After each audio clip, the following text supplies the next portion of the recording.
Okay, the first of my thinking of my thoughts about Barbie, having seen it twice, starting to get together my thoughts and how it ties into the whole crazy game of this summer with the mass coming out or disruption of pop culture that we've been seeing with Taylor and everyone else, and also in general, like the astrology of why this is happening during a Venus retrograde and how that ties into the archetypal symbolism, all of that.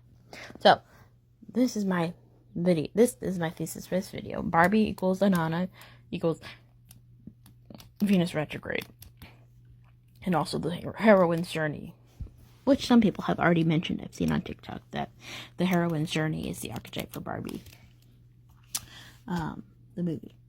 So basically, I've mentioned some of this in my previous videos, but I don't know if people remember it or watch them or whatever. So basically, Inanna, Ishtar, this goddess, Babylonian, Sumerian goddess, all of that, has a story that really closely maps with the astrology of Venus retrograde. Now, essentially what happens with Venus retrogrades is that Venus goes from being able to be seen in the morning to the evening to retrograde, and then the morning. A retrograde equals invisibility. You can't see her at all for 40 days. And then she emerges again as the morning star in the morning. So it's seen as her dipping below the horizon as an underworld journey. And there's a lot of various versions of this Inanna myth of her underworld journey, based on the tablets we have and what's been translated, and also what's been carried down because of, there's evidence that Inanna was at a time a very powerful deity, and then she gradually gets demoted and then seen sort of a little bit ridiculed, and the attitude towards her changes as the patriarchy gets more and more in control.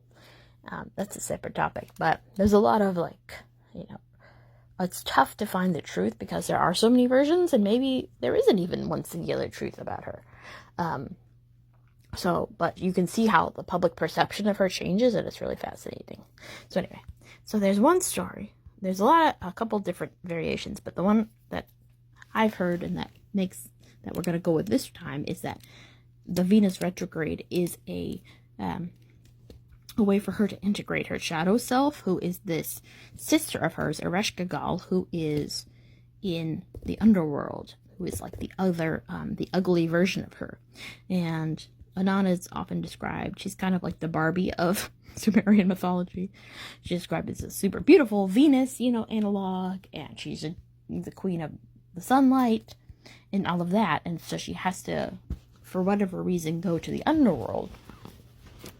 And so she goes in, and she's a little cocky, and she has to kind of go through these 7 different ways of being humbled. She's wearing all of these different garments that have associated powers with them, and different, scepters and all of that, and she has to go through 7 gates of the underworld to get to her sister, who lives at the throne of the underworld. And she keeps going, and then she's judged. When she arrives at the bottom of the underworld, she is naked, and she gets judged, and she gets killed, and they have her corpse down there in the underworld, and she can't get back up. And eventually, some of the other gods have to help her and trick her sister into giving her corpse back, either trick her or by showing her human kindness or divine kindness, help her kind of realize that completely killing Inanna was not maybe the most useful, the most fair thing. So they get her corpse back, and they reanimate it with water, these magical drops. They sprinkle Kurjara on Inanna's corpse and take her back. And then, but Ereshkigal says, no, you can't just take someone, you need someone to take her place.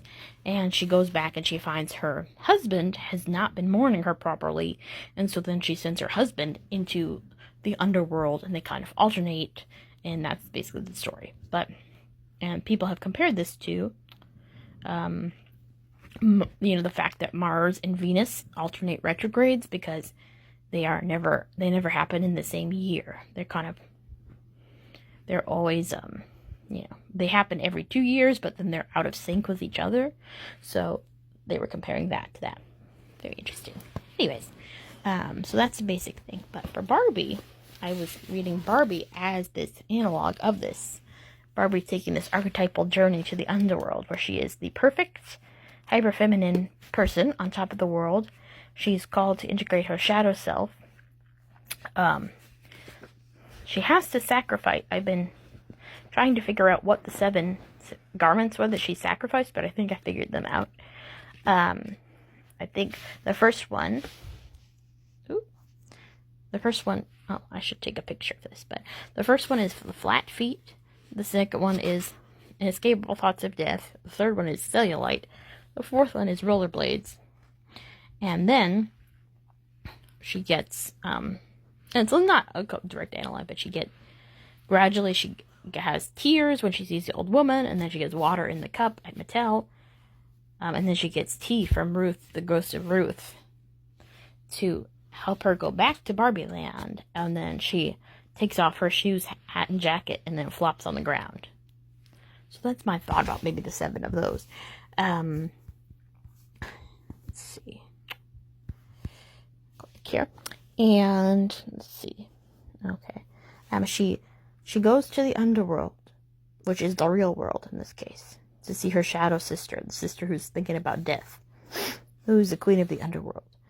So she sees Sasha in the cafeteria, and Barbie, and who berates her and metaphorically kills her by sending her to Mattel, where they try to put her back in the box, where she's reduced to an inanimate object. She's returned to sentience by liquid, which is the tea. She's able to suddenly drink tea, which she hadn't been able to drink before. And she realizes she needs to reintegrate her shadow self. So she takes her back to Barbie Land, and then Ken has to have his downfall because she needs to sacrifice her quote-unquote husband who has taken over and not been mourning her correctly. And before she's capable of taking Ken fully down, she also again flops on the ground, where she's having an existential crisis.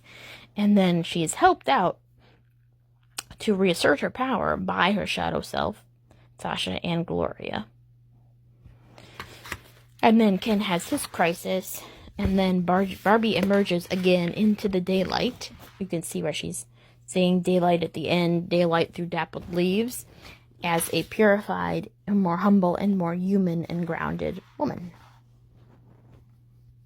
So that is my thought about that. And this is also came out the day of the Venus retrograde station. And so in general, Venus retrograde rethinking femininity, especially in Leo, through a movie. Leo's associated with like performing arts and fame and all of that. And rethinking, what a stable version of femininity would be, or rethinking outdated gender roles, or what it means to be a woman. That's my thought.